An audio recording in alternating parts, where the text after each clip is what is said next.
కేటీఆర్ గారు రేవంత్ రెడ్డి గారు 13వ తారీఖు నాడు మూసి ప్రక్షాళనపై ఒక పవర్ పాయింట్ ప్రజెంటేషన్ పెట్టి రాష్ట్ర ప్రజలకు వాస్తవాలు చెప్తూ మూసి ప్రక్షాళన అంటే ఎస్టీపీల ద్వారా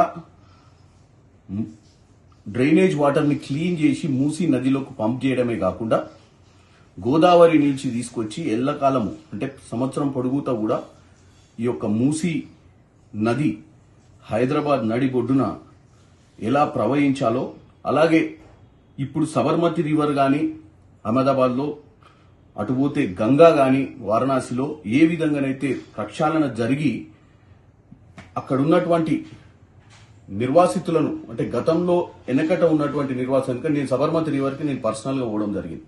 సబర్మతి రివర్ మీద 21 కిలోమీటర్ల టోటల్ ఫేజ్ 1 మీద 10,000 కుటుంబాలను తరలించారు అక్కడి నుంచి. ఎందుకంటే వాళ్ళందరూ కూడా అక్కడ ఎంక్రోచ్ చేయరు గత కొన్నేళ్ల నుంచి.